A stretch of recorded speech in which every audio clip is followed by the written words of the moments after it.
नमस्कार साथियों, आप लोग के बीच में लेकर आया हूं एक आज सच्ची घटना पर आधारित कहानी जो कि भागवत गीता से लिया गया कहानी है। दोस्तों, इसलिए कहानी को आप लोग पूरा सुनना।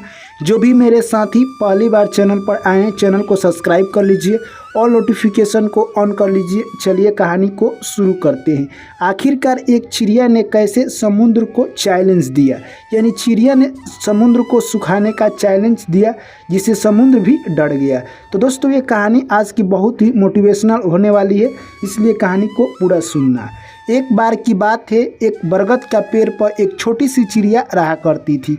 वह बरगद के पेड़ एक समुद्र के किनारे था। चिड़िया ने उसी बरगद के पेड़ पर अपने अंडे दिए और उस अंडे को छोड़कर वो डेली यानी खाना की तलाश में गांव में जाया करती थी। रोज उसका यही दिनचर्या था। एक दिन जैसे ही चिड़िया दाना की तलाश में गांव में गई थी, दाना चुग कर जैसे ही वो लौटती है तो आकर देखती है कि वहां पर उसके अंडे नहीं थे। तब वहां पर जो भी चिड़िया और पक्षी उपस्थित थे उनसे वो अपने अंडे के बारे में पूछने लगती है। तो कोई ऐसा पक्षी और जीव जंतु नहीं था जो कि उसके अंडा को देखा था। सभी ने कहा कि हमें पता नहीं है। तब चिड़िया समझ जाती है कि हो सकता है कि समुद्र देवता ने ही मेरा अंडा अपने बहाव में दबा दिया है। तभी जाकर समुद्र के पास चिड़िया कहती है, क्या आपने मेरा अंडा देखा है? तभी समुद्र देवता अकड़ में कहते हैं कि नहीं, मैंने अंडा को तुम्हारा नहीं देखा है।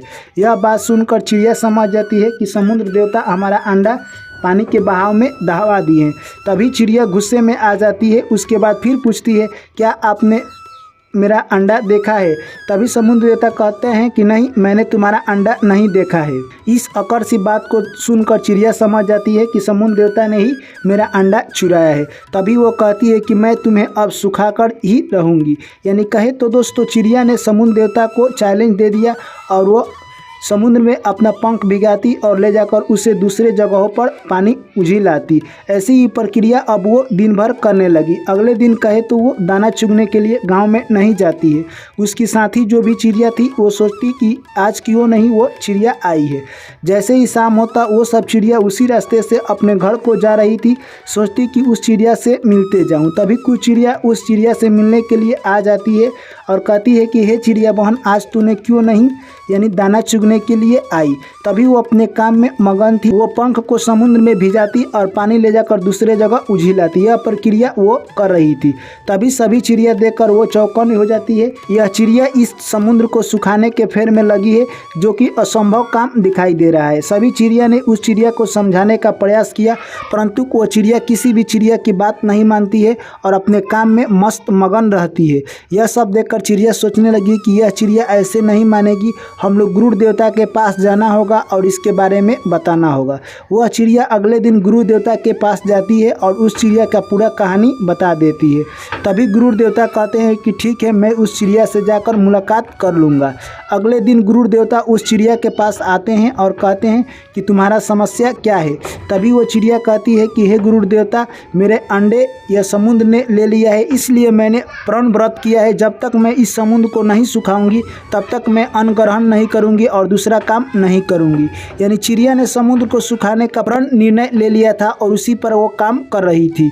तभी गुरु देवता कहते हैं कि हे समुद्र महाराज, आप इस चिड़िया का अंडा क्यों चुराए हैं? तभी वहाँ पर समुद्र देवता प्रकट हो जाते हैं और कहते हैं कि हे गुरु महाराज, आप मुझे क्षमा कर दीजिए। तभी गुरु देवता कहते हैं कि हे समुद्र महाराज, आप 2 डेग पीछे हट जाइए, जिससे कि चिड़िया का अंडा मिल जाएगा और उसकी संतुष्टि हो जाएगी। तभी समुद्र देवता 2 डेग पीछे हट जाते हैं और उस चिड़िया का अंडा मिल जाता है। चिड़िया का अंडा किनारा पर ही जाकर डूब चुका था, यानी शुरुआत में ही अंडा था, परंतु उस चिड़िया को मिल नहीं रहा था। तभी चिड़िया खुशी हो जाती है और कहती है कि हे समुद्र देवता, मैंने आपको यानी आपके घमंड को चूर कर दिया, आपने आखिरकार मेरा अंडा लौटा ही दिया।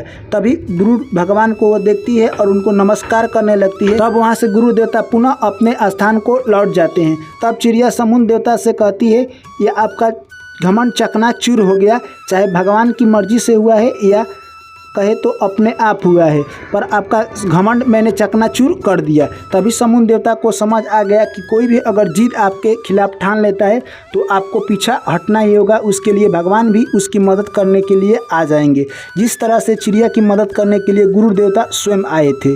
तो दोस्तों ये कहानी हमें यही संदेश देकर जाती है कि कभी भी हमें घमंड नहीं करना चाहिए, चाहे आप कितने बड़े क्यों ना हो, क्योंकि अगर आप घमंड करते हैं तो अपनी शक्तियों का विनाश स्वयं करते हैं और आप क्या है मूल अपना भूल जाते हैं। इसीलिए कभी भी अपने आप पर घमंड नहीं करना चाहिए, क्योंकि समुद्र ने घमंड किया और चिड़िया के बात में नहीं आने का वादा किया था, परंतु उसे अंततः चिड़िया का बात मानना पड़ा और 2 डेग पीछे हटना पड़ा। यानी कहने का साफ मतलब है चिड़िया का अंडा समुद्र को लौटाना पड़ा। तो दोस्तों इस कहानी से आपने क्या सीखा है कमेंट करके जरूर बताएं। वीडियो अच्छी लगी वीडियो को लाइक करें, दोस्तों के साथ शेयर करें, चैनल को सब्सक्राइब करें। ऐसे ही कहानी में आप लोगों से पुनः मुलाकात होगी एक न्यू कहानी के साथ।